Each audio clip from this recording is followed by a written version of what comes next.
আজ বানাবো কড়াইশুঁটির কচুরি আর মটরশুঁটি দিয়ে আলুর দম। তো প্রথমে আমি বানিয়ে নেব আলুর দমটা। তার জন্য আলুগুলোকে ডুমো ডুমো করে কেটে লাল লাল করে ভেজে নেব। তারপর পেঁয়াজ আর তেজপাতা তেলের মধ্যে দিয়ে একটু ভাজা ভাজা হয়ে এলে বেটে রাখা মশলা, এখানে মশলা আলুর দমে আমি দিয়েছিলাম শুধু টমেটো, কাঁচা লঙ্কা আর আদা। তো সবগুলো একসাথে দিয়ে ভালো মতো কষে নেব। তেল ছেড়ে এলে পরিমাণ মতো লবণ, হলুদ দিয়ে সামান্য একটু আলুর দমের মশলা দিয়েছিলাম। এখানে আমি সানরাইজের আলুর দম মশলা ইউজ করেছি। তারপর ভেজে রাখা আলুগুলো কড়াইতে দিয়ে আর একটু নাড়াচাড়া করে কিছুক্ষণ জল দিয়ে ঢাকা রেখে দেব। আলুগুলো সেদ্ধ হয়ে এলেই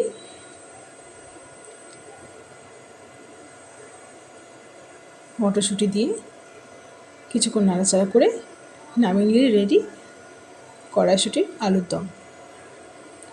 তারপর আমি বানিয়ে নেব কড়াইশুঁটির কচুরি। তো কড়াইশুঁটির কচুরি বানানোর জন্য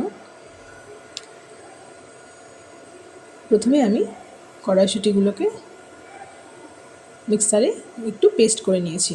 কড়াইশুঁটির মধ্যে দিয়েছিলাম সামান্য লবণ আর কাঁচা লঙ্কা। এখানে তোমরা চাইলে রসুন আর আদাও দিতে পারো, আমি দিইনি।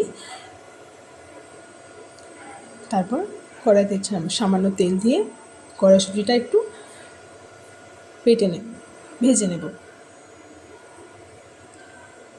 পেস্টটা ভাজা ভাজা হয়ে এলে নামিয়ে নেব। তারপর সামান্য হিং দিয়ে নামিয়ে নিলে রেডি কড়াইশুঁটিতে ভরার জন্য পুরটা।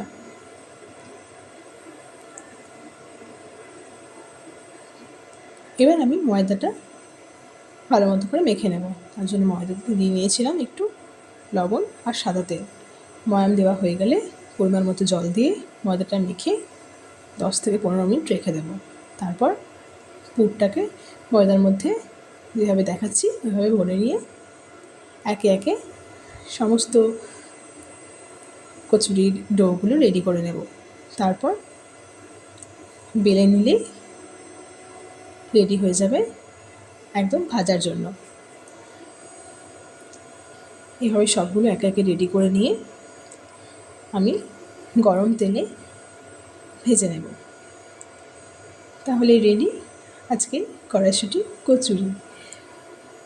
তো তোমরা জানিও তোমাদের আজকের রেসিপিটা কেমন লাগলো। ভালো লাগলে অবশ্যই লাইক, শেয়ার অ্যান্ড সাবস্ক্রাইব করে দিও।